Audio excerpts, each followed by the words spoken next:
Alright, here we are again, beaten another Souls-like, completed everything and got my 100%, but last time I checked, DLC for Elden Ring was still not released, there isn't even a release date yet, so naturally I have to go back and bully some bosses, have terrible time in the process and make my walkthrough as painful as possible. Last time I went back and beat Lies of P without using a weapon, well, it is time to do something similar with Lords of the Fallen as well. I had some challenge ideas for this game too, but right now I'm not sure how well balanced the game is for those challenges, so I will start with a simpler challenge to see if the game is balanced and even suitable enough for a challenge run, and then we can do something more difficult for the future videos. Rules are quite simple for this challenge. I can only use one certain item as a weapon. This is a bucket. Dear God. There's more. No.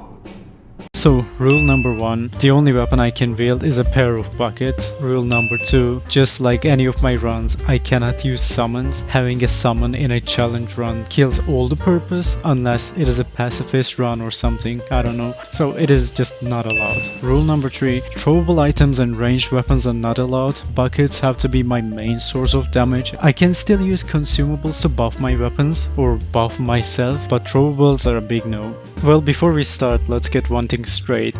Subscribe or I will have spiders crawl on you on your sleep.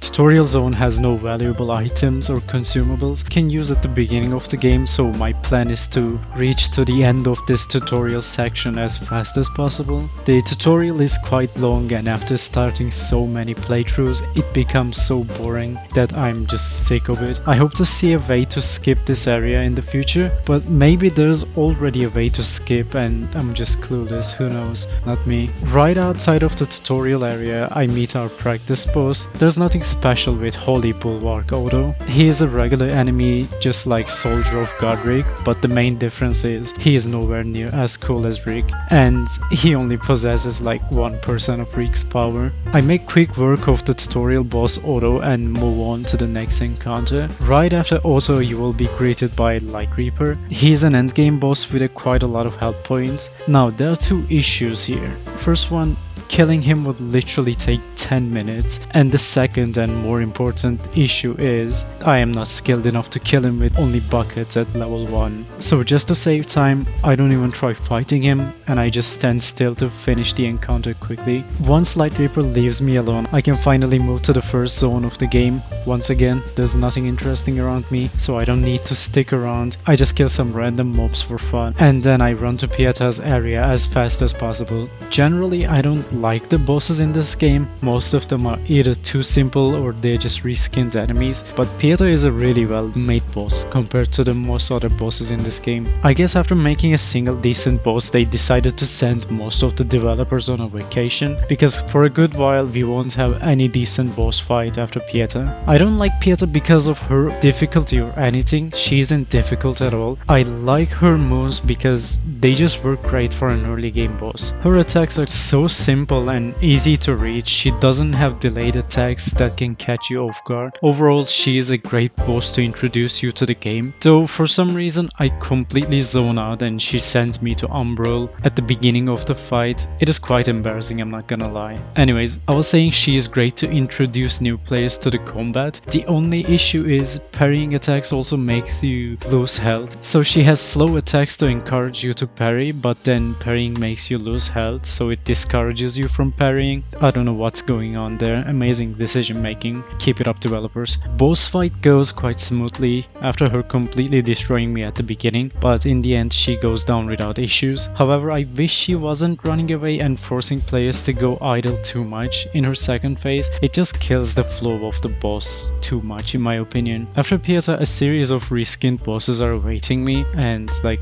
I can't say I'm hyped for any of those. Studio didn't spend time making unique bosses, so I also shouldn't spend a lot of time showing full fights of these bosses. Our first quote-unquote boss after Pieta is Scourged sister Delyth. Probably picking her a name took longer than designing this entire fight. She is quite easy to take down. Her attacks in her first phase are quite slow and easy to parry, which is what I plan to do. I try to push her to the second phase as soon as possible, but even though she's a regular enemy, her stats are much higher than they should be, otherwise it wouldn't be a challenge enough to be called a boss fight, so she does a lot of damage. Also, skipping every enemy and not leveling up at all doesn't help me in this encounter. All it takes is 2 hits from her to take me down, and on her second phase she actually has more attacks in her combo chain. However, her flail is either animated by hand or this game has the worst flail physics, because her second attack in her combo chain makes no sense to me. I can't wrap my head around that attack, so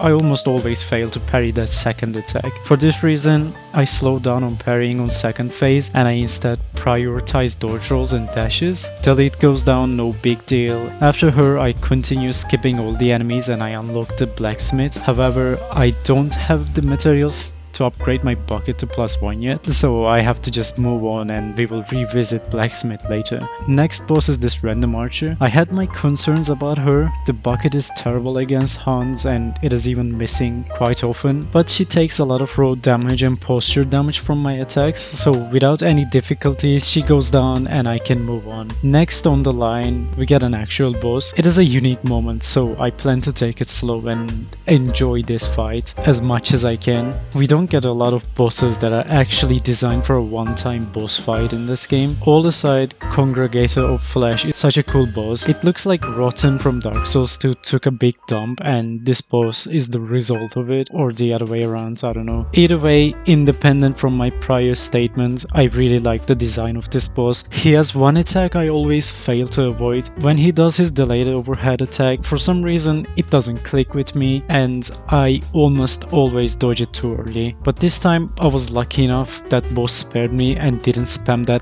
one attack all the time. It might be the bucket intimidating it, but I can't complain. It's a win for me. Even though I increased my max health a little bit, he still does a lot of damage with his attacks, and if I don't play carefully I will run out of healing in no time. In addition to its high damage output, Congregator also inflicts poison with its attacks unless you destroy its umbral parasite. Once you push him below half health points, he will start doing poison attacks regardless of the situation, and for me it is the most dangerous part of the fight. If I don't avoid those attacks, I will die before I can deal enough damage to finish the boss. Luckily, it doesn't put up a fight and I take down Congregator of Flesh without any big problems. If it wasn't for the boss waiting 3 business days before each attack, it could have been a big problem, but it is one of the slowest bosses in the game, so I take him down on the first attempt without even a decent challenge. Once I beaten Congregator of Flesh, a massive swamp area awaits me. There aren't important items here for me yet, so I don't pick up anything, I just run past everything. But this swamp area is just too complicated for me for some reason. I always get lost in this swamp and I think I will never be able to memorize the pattern of this area. So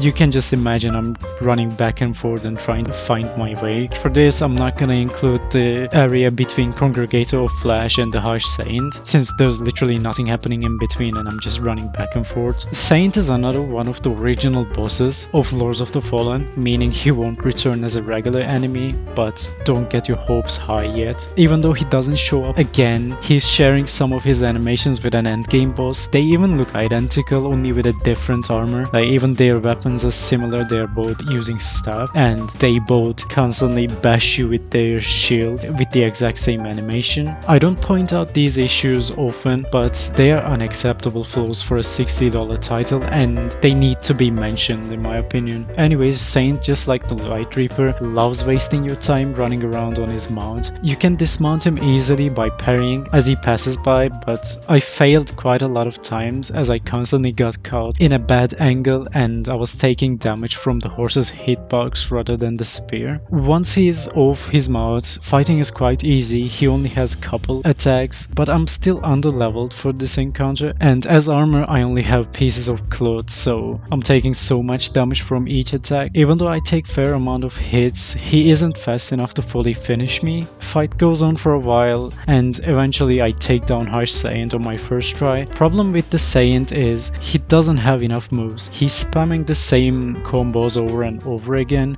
The only reason why you might get caught off guard is because sometimes he just randomly stops doing anything and I assume his AI guy is just catching his breath and trying to figure out what is going on around it. He randomly waits for a couple seconds and suddenly starts attacking again. I don't think this is intended, but still, it managed to catch me off guard quite a bit of times. After the Saints, I have a lot of options to follow. I have multiple beacons to pick. Since I'm under-leveled for all the upcoming areas, I decided to kill a bunch of optional and weak bosses to farm some quick vigor and also clear some obstacles before the next major zones. I could stay at the swamp to farm vigor and upgrade materials, but I had to do it for hours on my Lies of P challenge run, and I never want to stay in a location and farm the same enemies over and over again. So instead, we're just bullying some reskinned bosses. Percival as an enemy is alright, but when he comes with a boss health bar, I can't take him seriously. He is just too slow and he's doing the same 3 attacks all the time. His only move that might possess a problem is his healing. If you leave him unattended for 2 seconds, he starts healing himself, but it is alright. It's not like we will die to a regular enemy, right? After a repetitive fight, he goes down. Next boss is the Ruiner. To be honest with you, I was quite afraid of this boss because if I somehow die here, the boss run back to this absolute unit is such a long way. I didn't even want to picture myself constantly running back and forth to this guy anytime I died. Good thing he wasn't as powerful as I remembered. On my first playthrough he gave me a hard time, but right now on this bucket playthrough he almost feels like moving in slow motion. No matter how easy he is, once you push him below 50% health, he starts casting different types of flame abilities, and being on a narrow bridge, it might become so chaotic so fast. Towards the end, he corners me and instead of him I start fighting my camera, but he goes down on the first try. Next is Infernal Enchantress. Side bosses don't even have fancy names at this point. There's nothing special going on with her. When you enter the boss area, you have to destroy multiple umbral parasites to remove her flame aura. Once it is done, you can just go in and take her down. Her flamethrower attack does so much damage and occasionally she explodes, but that is pretty much all she got. She goes down quite fast. After Infernal Enchantress, there's one more boss called Spurned Progeny, but my recording got corrupted and I lost the footage. Soon after Progeny, there's an optional area for Umbral ending, but I'm going for Adia's ending, so there's no reason for us to explore that area. I make my way to Skinstealer, and this guy is a tricky boss. Once again, we're fighting a big enemy in a narrow space, but making this fight difficult or easy is completely up to you. Skinstealer suffers from the same issue some endgame bosses suffer. He doesn't know what to do if you go behind him. Let me explain this properly. Skinstealer has some long attack chains. If you parry him, he keeps attacking, and also if you dodge backwards, he continues his combo chain until it is fully exhausted. But if you dash towards him and go behind him as he is attacking, he always cuts his attack chain after the first attack. Once you figure the fight, it is quite repetitive. Wait until he attacks, dash behind him, stagger him with heavy attack once every third dash, and that is it. Skinstealer goes down easily. After Skinstealer, I can move to Upper Calrat, but there's no boss in that area yet. They will all spawn towards the end game, and since I'm doing Eddie's ending, I don't need to go there and interact with the beacon yet. Instead, I go to Fief of the Chill Curse. When I look back, I don't like many of the areas in this game, but for some reason, Chill Curse is a location I enjoy a lot. I guess it reminds me of the Ashes of Ariandel DLC from Dark Souls 3. First boss of this area is Guardian Folard, and he is the reason why I hate reskinned bosses so much. I died to this so-called boss so many times. This is a boss design Souls-like developers should never do. When someone tells me to name a difficult Souls boss, I think of Melania or Slave Knight Gale or Nameless King, but even though I died to this boss a lot, I refuse to call it difficult. It is an unfair mess and it's not a difficult boss at all. Let's analyze the boss for a second. Regular enemy with a boss health bar, alright, but developers were aware that this guy by itself is not strong enough to challenge the players, so what do? Do they add new moves to make him a challenging boss? No, they just add bunch of Hounds to make it difficult, though it is still not difficult enough, so they add an Umbral Parasite to make them immune to any damage before Parasite is destroyed. Still not difficult, you can run past everything and destroy the Parasite, so then they decided to add a Shallow Water to the boss area to force you to go to Umbral World. And while adding random things, why don't we also add a random Umbral single enemy. You see, this is not a boss fight, this is a circus. They just threw a bunch of random enemies and called it a boss fight. Anyways, once Hounds are dead, boss goes down right away. There's no challenge in the boss's moveset. It is really slow, and when you're close to him, his range attacks don't even have any meaning. Like, whether you're close to him or away from him, he always does the same range attack, and there's no challenge in the fights if you're always close and always dodging. Next we have Infernal Enchantress 2.0, but instead of fire now she has ice. Boss room has a lot of weak enemies, but none of them deal respectable damage, even though I don't have any armor on me. I don't try too hard, I just tank the damage and take her down. Once this boss is down, I make my way to the end boss of the area. On a regular playthrough, Hollow Crow is quite an easy boss, but turns out being under level makes this boss fight difficult in so many different ways. I don't have enough damage to push the ghost to its second phase, so she constantly spawns more and more enemies, and I also don't have enough damage to kill the extra enemies quickly, so that is also not an option for me. Fighting her turns into a war of attrition quite fast. I try to do as much damage as possible on any chance I get, and in return I also take so much damage. First phase is generally quite easy, she only spawns a couple hounds that can be easily kited, but her second phase is what worries me a lot. You see, she summons ranged enemies in this phase, and if you take too long in this phase, she summons another pack of enemies. At this point, boss fight becomes so chaotic and dodging all the projectiles becomes really difficult. In the last phase, she is once again weak. She summons a couple slow melee units and the boss from earlier. Here I just run around and attack her when I get an opening. Hollow Crow was a difficult boss for me in this playthrough only because I have such a low damage, and having no armor, I take so much damage from everything. But she eventually goes down because after all she is just repeating same things over and over again, and anytime you push her to the next phase it just turns into a bullet hell game. Crow is spamming random projectiles, random spells from distance, and you just have to survive and dodge attacks until she comes back down again. It is quite easy, quite repetitive, but becomes difficult if you don't have the damage basically. After Hollow Crow I go back and take Pilgrim's Purge Key. My current plan is to just rush to Tancred and take him out of the way. Luckily there aren't many bosses between me and Tancred. I just need to kill 2 lesser bosses and do some running. The first boss on my way is Sacred Resonance of Tenacity. He's a regular enemy with an umbral parasite. There are some pilgrims accompanying him in this boss room, but they are not overly aggressive. If you put distance between, they will not chase you all that much. Boss here is quite slow, but also he has so much poise, so you have to be careful here. Without Soul Leech, it takes a lot of parries to bring him to his knees. I underestimated him, and for this reason he sent me to Umbral, but despite all of his poise and high health pool, he is not all that intimidating. He goes down without any issues. After the boss, I unlocked a massive new area, but there isn't anything that can help with my build, so I skip pretty much everything, including the optional bosses of the area. But don't worry about missing the boss fight. They come back again close to the end game in multiple different occasions.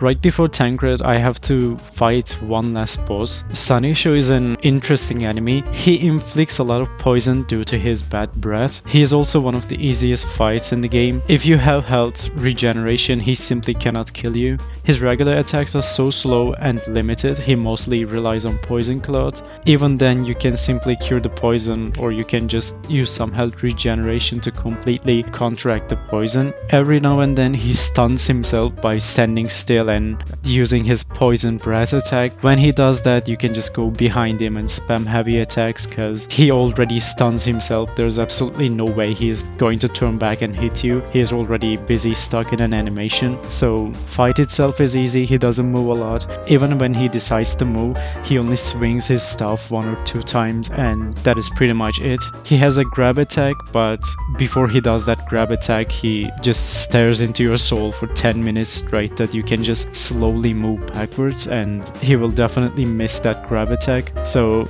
it's a cool concept and it's a cool enemy, but as a boss it just doesn't work. No matter how much health point it has, it will always be a simple regular enemy just because of the moveset and how slow he is. After Sanisho, I needed to do a bit of platforming. I didn't want to waste my vestige seedlings, so I didn't unlock a shortcut before the tower. Issue is, if I somehow die while going down, I have to do a lot of backtracking. leveling. Thankfully nothing happens and I make it to the bottom level. Tancred is the first difficulty spike in the game. 3 or 4 remaining bosses after Tancred all have so many health points. Tancred gives me a reality check and kills me on my first attempt. Up until this point I was only leveling my vitality and endurance. Bucket has terrible scaling for offensive stats. I think it's getting like -D on both agility and strength. So leveling them makes little to no sense, but I simply don't have enough damage to take down Tancred quickly. He has 2 phases and each has their own separate massive health bars. I leveled my strength and agility for 5 points each just to see the damage difference, but I received almost no damage boost, so at this point I was considering my options to increase my damage. Applying buffs to my weapon still doesn't increase my damage a lot since my base damage is so low, and applying bleed status to enemy in order to increase my physical damage output is not possible.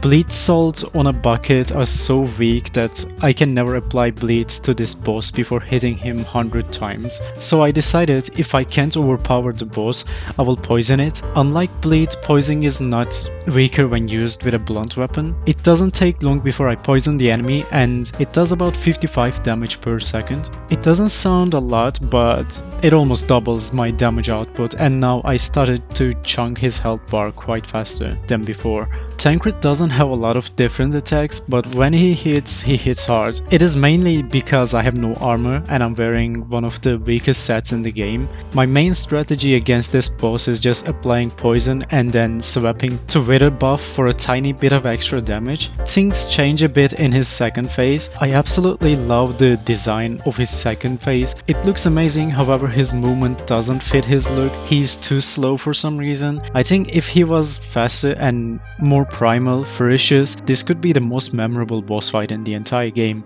Until I get him down to half of his health, he pretty much doesn't do anything. He has a jump attack, a charge attack, and then a sad attempt of slapping you in the face. Once he is pushed to his last phase, things finally become intense. Now he also has flame attacks and he leaves trails of flame behind him after some of his attacks. He is certainly more intimidating in this form. However, that is the tricky part. If you play aggressively, this phase becomes easier, but as soon as you start moving backwards, you just make the fight much harder than it should be. He is not directly reading inputs, but once there's a certain amount of distance, he starts spamming all kinds of flame attacks. Dodging these attacks are the easy part, but the problem is the flame it puts on the ground. After jumping, he leaves a fire right beneath him, and at that point you can't attack properly without taking damage from fire. Knowing all these, I took down Tancred on my second attempt, but now I know the rest of the bosses will be much more difficult than the ones I have faced so far. Though when I say remaining bosses, I mean Light Reaper, Cleric, and Monarch, not the fake bosses like those two I will face soon. To be precise, we only have 2 reskinned bosses, 1 NPC boss, and 3 actual bosses remaining on the rest of the game. Even though Tancred gave me a hard time, I know Ursula and Lirenne will be easy boss fights. Ursula isn't a difficult enemy by herself, she is much more dangerous when she attacks you from a distance while you're busy fighting other enemies. Lucky for me, in this boss fight she is alone. Completing so many playthroughs,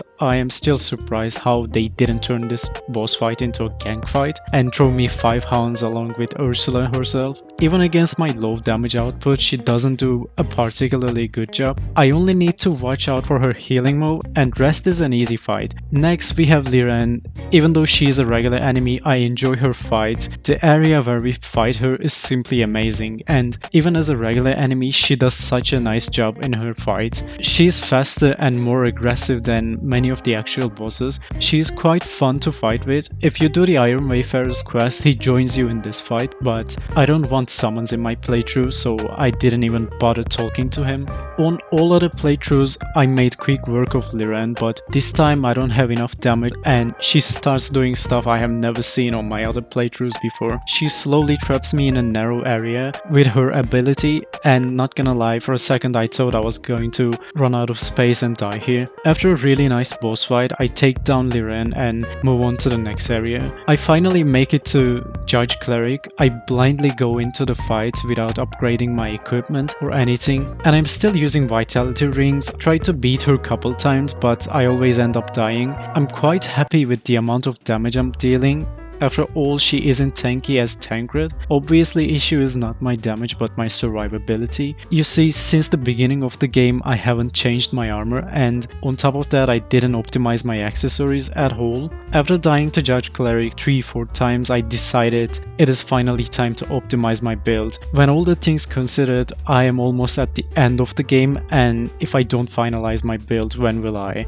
I decided to first get some useful accessories, so I finally went back to the swamp area to loot the ring I will use for the next 2 bosses. Bloodbane ring is a must-have for any poison build in Lords of the Fallen. It is a straightforward item. If you inflict poison, you also inflict bleed.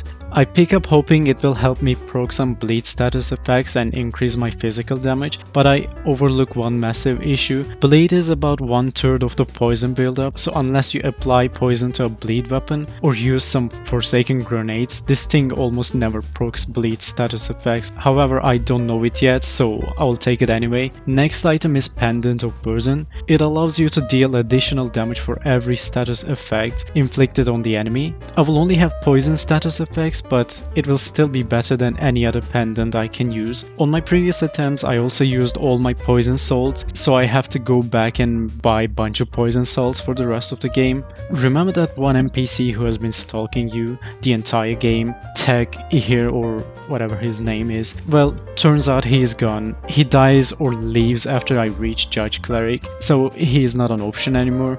Anyways, poison is too valuable for me to give up on, so for the last time I returned to Swamp and farmed a bunch of poison salts for the boss fight. Lastly, I decided to put on the heaviest armor pieces I have in my inventory. I have been almost only leveling Vitality and Endurance. On top of that, the bucket also doesn't weigh a lot, so I can get away with any armor I want. With all these changes I made, I'm finally ready for another shot with Judge Cleric. Before I enter the boss fight, I equipped the Ring of Night's Fire on my second ring slot. It won't do much, but I plan to use Wither Souls once I inflict poison, so I will have a tiny bit more damage with this ring equipped. I can already tell how much of a big difference armor makes. When you look at Elden Ring, armor is pretty much for fashion.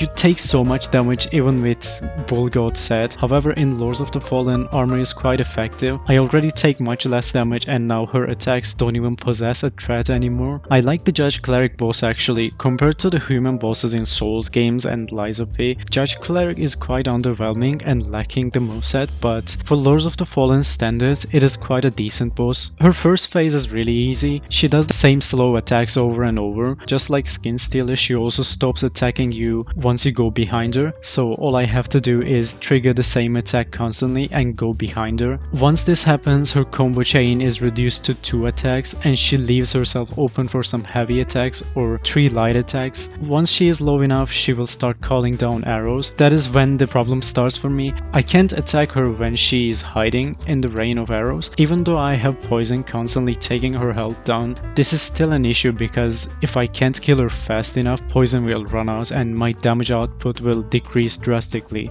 Thanks to the armor, she is not as big of a threat anymore, so her first phase goes down. In the second phase, fight is pretty much the same. Instead of radiant damage, she now has the limited legendary Infernal Judge Cleric skin, and her attacks have flame effects instead of radiant now.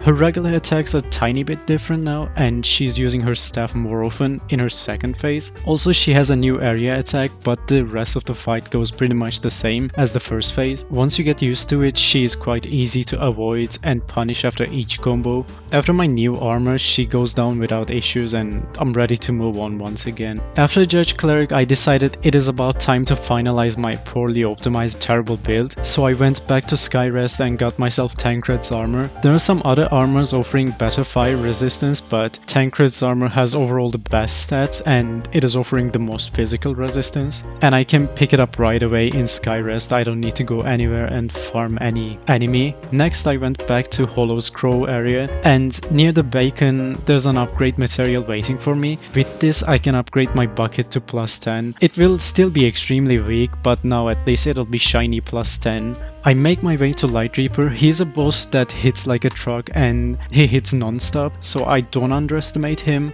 On my first attempt I realize he's regenerating way too much health and my low damage output is not enough to finish this fight quick enough, so I give up and die. After I just go back and destroy his Umbral Parasite. With the Parasite out of the way, I can finally fight him in a more balanced encounter. All my preparation pays off, leveling endurance and wearing the best armor I have helps me survive his attacks, but still there's one massive problem I'm having with this boss. He is extremely resistant to poison. No matter how many times I hit him, I can't inflict poison. At the beginning of the fight it is fine since he doesn't have a lot of dangerous attacks yet, but once I push him to low health he spams flame attacks like crazy. That is when I will barely have any window to attack him and inflicting poison will be even harder. I have a lot of consumables for health regeneration and I also have high resistance, but if I can't inflict poison and continuously attack him, he will eventually overpower me, so I get hopeless and I start attacking on any opportunity I get.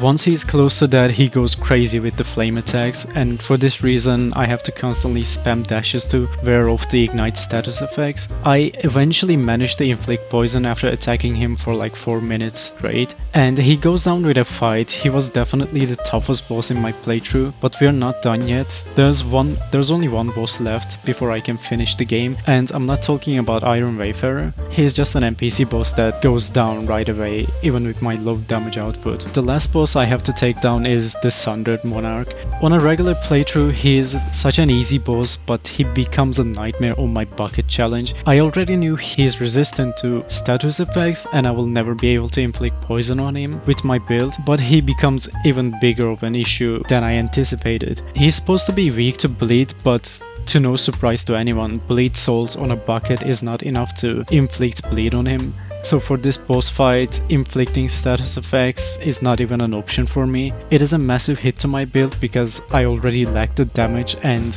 if I don't have poison, I will not be able to take him down fast enough. Problem doesn't end here. Sundered Monarch is also resistant to blunt damage, and sadly my pair of wooden buckets deal blunt damage, so no matter how I look at it, this situation is really bad for my damage output. I only have one advantage, and that is boss's moveset. He is really slow and easy to read, but for some reason random body parts of the boss also have hitbox with some of the attacks, so even when you think you are away from his attack, a random body parts of the boss might hit you. Hitbox issues and shockwaves after some of his attacks are the only moves I have to look out for until I push him to the next phase. In his second phase, things become even worse for me. Now he is throwing projectiles all over the place, and he is also leaving trails of flame behind after some of his attacks, so now I have limited space to move and I also can't attack him constantly. Despite all that, I come up on top, and even without any status effects I managed to take him down with this sad excuse of a build. Now that I have beaten all the mandatory bosses I need for this challenge, I can finally go on and finish the game. All I need is picking up Empowered Rune of Adir and using it on all the beacons.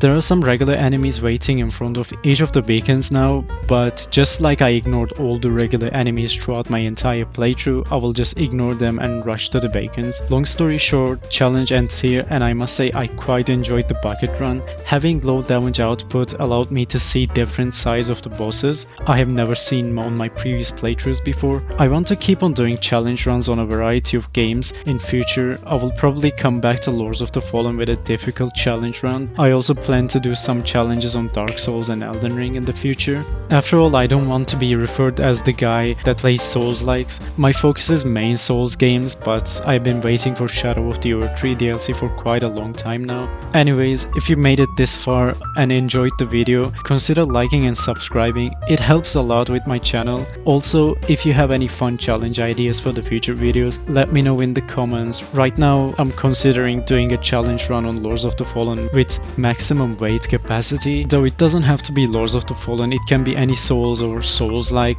So if you have any challenge ideas, just let me know in the comment section. I read all the comments and I reply to most of them, so make sure to share your thoughts. For now, this was all for today. Thank you for watching. See ya.